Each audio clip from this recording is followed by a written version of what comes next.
আসসালামু আলাইকুম। Live blogs by Shifu channel থেকে আমি শিফু বলছি। কাছে কিংবা দূরে যে যেখান থেকে আমার আজকের ব্লগটা দেখছেন না কেন, আশা রাখছি সুস্থ আছেন, ভালো আছেন। আমার তো মন খারাপ। গতকালকেই ছিলাম বাবা মার সাথে, ভাই বোনের সাথে। আজকে সবাইকে বিদায় দিয়ে, ঢাকা শহরকে বিদায় দিয়ে চলে আসতেছি নিজের সেই সাংসারিক জীবনে। তো সেজন্য আসলে একটু লাগছিল। ওই যে আমি বরাবরের মতো বলেছি না, আমি আসলে খুব অলস প্রকৃতির মানুষ। বিয়ের আগে কোনো কাজ কাম তো করিই নাই। এখন বিয়ের পরে দেখা যায় যে বসে থাকার কোনো ফুরসত নাই, কোনো উপায় নাই। মানে বসে থাকার কোনো উপায় নেই। আপনি রান্না করলে আপনি খেতে পারবেন, আপনি রান্না না করলে খেতে পারবেন না, এরকম একটা অবস্থা। যাই হোক, চলে তো আসতেই হবে। এদিকে আমার স্কুল থেকে নতুন স্কুল, তারপরেও যে ছুটি দিয়েছে এটাই তো বেশি। যেহেতু 1 বছরে আমার অনেকবার ছুটি নিতে হয়েছে, অনেকবার। একবার বোনের বিয়ে, একবার আব্বা অসুস্থ, আরেকবার এই যে ভাইয়ের বিয়ের জন্য মানে আমার সাথে আল্লাহ সহায় ছিলেন বলেই কিন্তু আমি ছুটিটা পেয়েছি, নাহলে কিন্তু চাকরি আমাকে ছেড়েই দিতে হতো। তো যাই হোক, এই যে দেখতে পাচ্ছেন বাচ্চাদেরকে নিয়ে বসে বসে বৃষ্টি উপভোগ করছি আর জার্নিটাকে এনজয় করছি। ভালোই লাগছিল, মন তো খারাপ ছিলই। তো প্রায় ঘুম ছিল, মানে ঘুম চলে আসছিলো, যেহেতু ভোরবেলা উঠেছিলাম। আর আম্মুদের বাসায় আসলে ঘুম হয় না ঠিক করে, কারণ আম্মুদের বাসায় যেহেতু বিয়ে বাড়ি, হাউকাউ ছিল, বাচ্চারা সকাল সকাল উঠে যায়, ওভাবে আর কি ঘুমাতে পারি নাই। তো গাড়িতেই ঘুমিয়ে পড়ছিলাম। দেন আমরা 14 গ্রামে নামি, আমাদের যে বিরতি দেয়, এই বিরতিতে আমরা 14 গ্রামে নামি। সেখান থেকে আমরা খিচুড়ি খেয়ে নিই, মুরগির মাংস খিচুড়ি এগুলো। আর আমি বাসার জন্য প্যারা, সন্দেশ এগুলো কেনাকাটা করি, মানে কিনি। আমার বাচ্চারা এই মিষ্টি দেখে বলতেছিল যে মা এটা কিনে দাও, আমি এটা খাবো। তো আমি কিনে দিলাম। দেন এই যে 14 গ্রাম থেকে তা আবার ছুটা শুরু করলো নিজের বাসার দিকে। যাচ্ছি ছোটোবেলায় না, যখন মানে চট্টগ্রাম আসতাম, একটা অন্যরকম খুশি কাজ করতো। মানে এই খুশি না আমি আপনাদেরকে বুঝাইতে পারবো না কেন কাজ করতো। আমি বলি, মানে পড়ালেখা বাদ, বাবা মার সাথে মানে পড়ালেখা করো, এই যে একটা ঝগড়া, এটা বাদ, সব কিছু বাদ দিয়ে শুধু ঘোরাঘুরি করো, মজার খাও, আর টিভি দেখো, গান শোনো, এভাবেই দিন যেত। কারণ তখন নানুর বাসায় আসতাম। চট্টগ্রামে তখন নানুর বাসা ছিল। নানুর বাসায় আসার সময় এত মনটা ভালো লাগতো। আমার তো সেই দিনগুলো এখনও মনে পড়ে, যখন আম্মা ঘুম থেকে উঠে হঠাৎ করে বলে, তাড়াতাড়ি রেডি হ, আমরা আজকে চিটাগাং যাব, তাড়াতাড়ি রেডি হ, চিটাগাং যাব। তাড়াতাড়ি মুখ টুক ধুয়ে নাস্তা করে কোনো রকম আমরা গাড়িতে ওঠার জন্য, মানে এই দিনগুলো না বোঝানো যাবে না। নানুর বাড়ির মজা এটা বোঝানো যাবে না।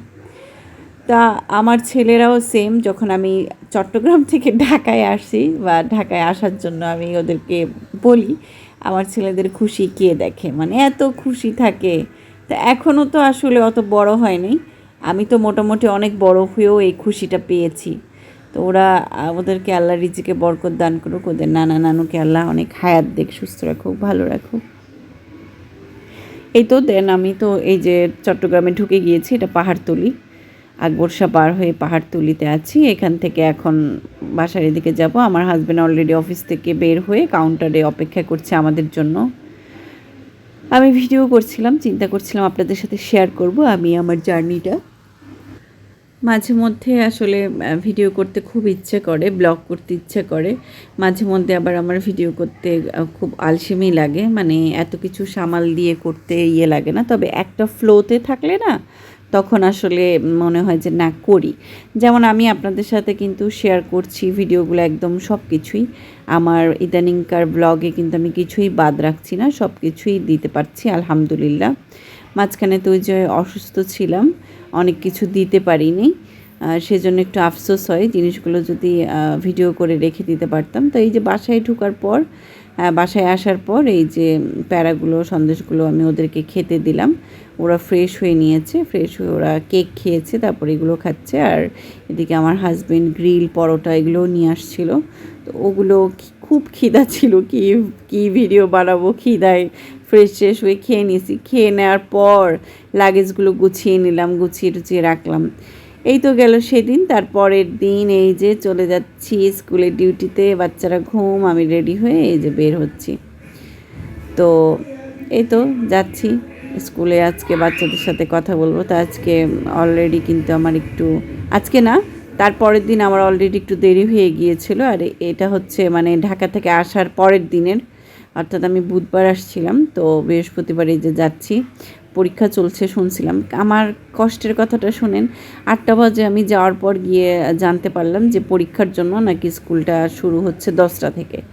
এই 8টা বাজে গিয়ে আবার ফেরত আসছি, মানে আমি কারোর সাথে কন্ট্যাক্ট করে যাই নাই যে পরীক্ষাটা আসলে কখন থেকে শুরু হবে। তো এটা আমারই মিস্টেক, আমারই ভুল হয়েছে। আমি আসলে হোয়াটসঅ্যাপে একটু নক করে গেলেই ভালো হতো। তা আমি আসলে উঠে এই যে চলে গেছি। আরও একটু বেশি চিন্তিত ছিলাম কেন, মানে আমার ছুটিটা ছিল সোমবার পর্যন্ত, কিন্তু সেখানে আমি আরও 2 দিন খেয়ে ফেলছি। তো ওই জন্য আবার টেনশন ছিল যে আমার প্রিন্সিপালকে আবার কিছু বলবে কি না, কি বলবে না বলবে। দেন সেদিন তো আমরা এই যে আমি ক্লাস করে আবার চলে আসছি বাসায়। বাসায় আসার পর ওই দিনই সন্ধ্যাবেলা আমার হাজব্যান্ডকে আমি বলেছিলাম, অনেক দিন ধরে বলেছিলাম আমার একটা সিঙ্গেল আলমারি লাগবে, আমার আলমারিতে জায়গা হচ্ছে না। তো আমার হাজব্যান্ড বলছে ঠিক আছে চলো আমি তোমাকে কিনে দিচ্ছি চলো। তো আমি দেন আমার এত খুশি লাগছে যে আমি এর কিছু চাইছি আর সে আমাকে বলতেছে আচ্ছা ঠিক আছে চলো কিনে দিচ্ছি। ফাইনালি এই যে কিনতে চলে আসছি। ভাই আমি কিন্তু সেগুনের কিছু নিচ্ছি না, সেগুনেরগুলো আমার হাতের নাগালের বাইরে। বর্তমানে আমার অবস্থা এতটা ভালোও না যে আমি সেগুনের কিছু কিনতে পারবো। তো আমি মালয়েশিয়ান উডের আর বাংলা বোর্ডের যে দোকানটা, সেই দোকানে চলে আসছি। এর আগে তো দেখেছিলেন যে আমি কেনাকাটা করেছিলাম, কী যেন একটা নিয়েছিলাম সেখান থেকে, খেয়াল আসতেছে না। হ্যাঁ ড্রেসিং টেবিল, হ্যাঁ ড্রেসিং টেবিল নিয়েছিলাম, আমার আগের ব্লগে আছে। এখান থেকে সেম দোকান থেকেই, তো সেম দোকানে আমি চলে যাই এবং খুব সুন্দর একটা আলমারি আমার পছন্দ হয়।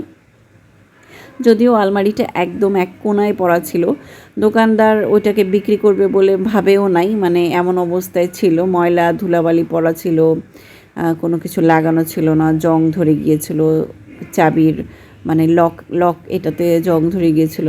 দেন আমি দেখার পর আমি বলছিলাম আমার এটা ভালো লাগছে, আপনি এটা ওকে করে আমাকে দেন। দেন আমি ওটা নিয়ে আসছি, ওটা আমি আপনাদেরকে দেখাচ্ছি ভিডিওতে একটু পরে। দেন ওইখানে আলমারিটা অর্ডার করে অ্যাডভান্স করে আমরা এখানে খাওয়া দাওয়া করতে চলে আসছি। প্রথমে খেয়েছিলাম চটপটি, দেন আমরা সাদিয়াস কিচেনে শর্মা খেতে ঢুকি আর কিছু ড্রিঙ্কসও করি, আবার ফিন্নি খাই। ও মাই গড, সাদিয়াস কিচেনের ফিন্নিটা যে মজা ছিল। আর শর্মা তো সবাই খান, কম বেশি সবাই জানেন, অনেক বেশি মজা শর্মাটা সাদিয়াস কিচেনের। দেন ওখান থেকে আমরা খাওয়া দাওয়া করে যে বাসায় চলে এসেছি। আর ফাইনালি আমার আলমারি আজকে ডেলিভারি দেবে দেখে, মানে এটা পরের দিন সকালবেলার ভিডিও, আলমারি সেদিন ডেলিভারি দেবে দেখে আমি আলমারি গুছাতে বসছি। আমার সেদিন আলমারি গুছাতে গুছাতে বিকাল হয়ে গেছে, মানে আসলে বিকাল হতো না, হয়েছে কেন আমি বলি। একটু কাজ করেছি, একটু রেস্ট নিয়েছি, একটু কাজ করেছি, একটু রেস্ট নিয়েছি। দেখেন আমার শরীরের উপর দিয়ে কত কিছু গেল। একে তো চিকনগুনিয়া হয়েছিল, দেন পক্স উঠলো, তার আগে বাচ্চারা অসুস্থ হয়েছিল, সেটা একটা ধকল গেছে।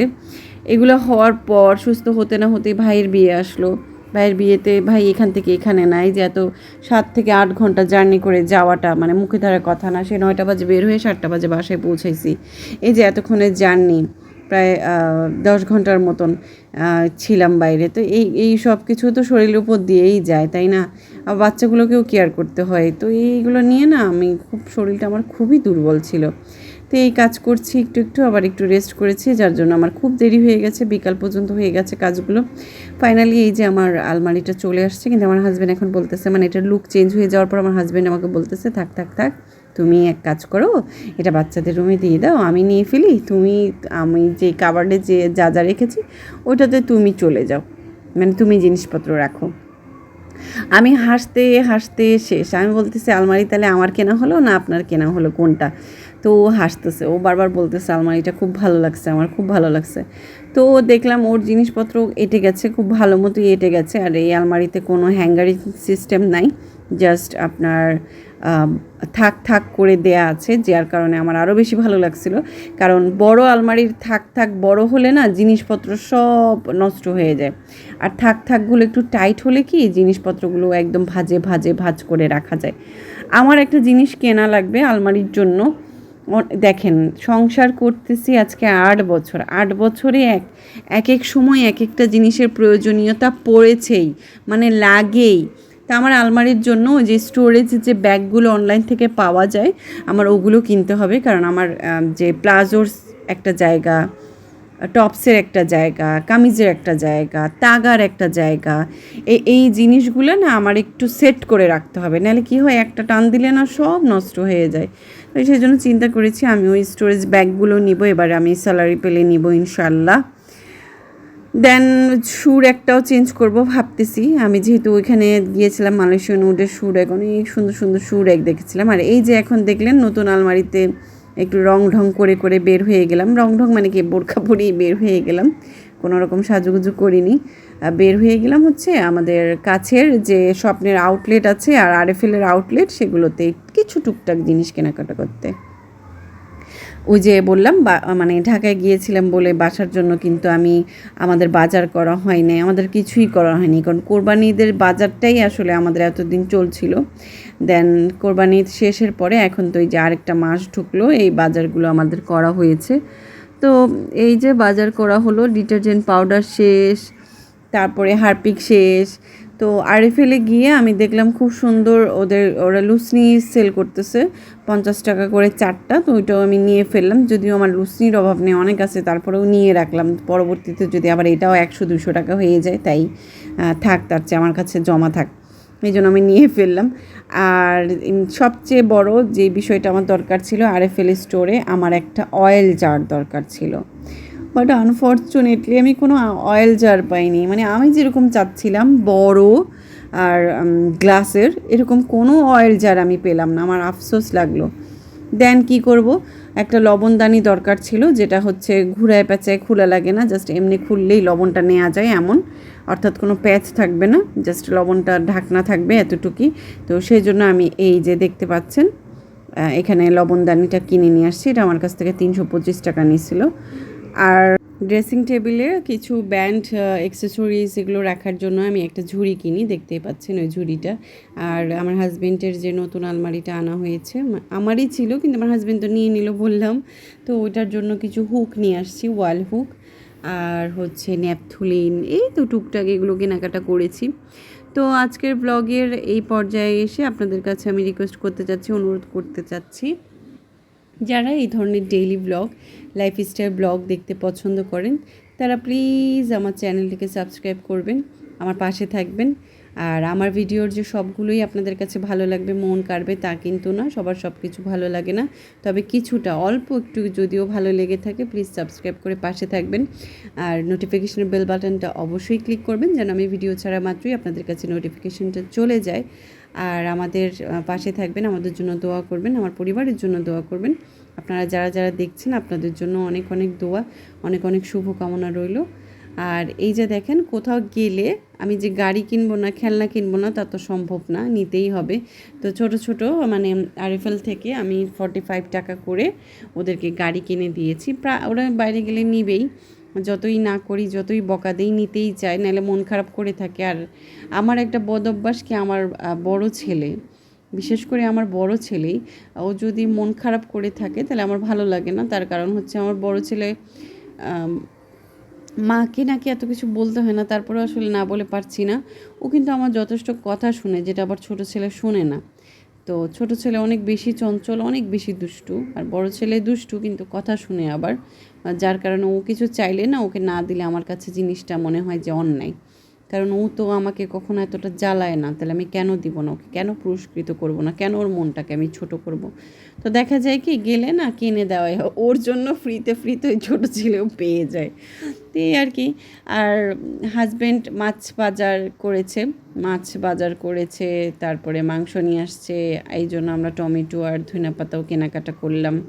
এদিকে বাচ্চাদের জেলি শেষ হয়ে গেছিলো, সেগুলোও নিলাম, মানে একেবারে বাসার জন্য যা যা শেষ হয়েছিল সব কিছু একসাথেই কেনাকাটা করেছি। আর আমি কিন্তু মানে প্রতি মাসে যা যা শেষ হয় সেটার জন্য একটা লিস্ট করি, বাজার খাতা যেটা আমার আলাদা আছে, ওই বাজার খাতাতে আমি বাজারের সব কিছু লিখি। আর হিসাবের খাতাও আমার আলাদা, যেহেতু আমি এখন নিজে ইনকাম করি। আবার আগে যখন হাজব্যান্ড আমাকে একটা হাত খরচ দিত, সেখান থেকে আমি কী কী খরচ করেছি ওইটা যেন আমার কাছে একটা হিসাব থাকে, ওইভাবে কিন্তু আমি আসলে হিসাবও করে রাখি, আমার ভালো লাগে, এটা আমার বিয়ের আগে থেকেই অভ্যাস।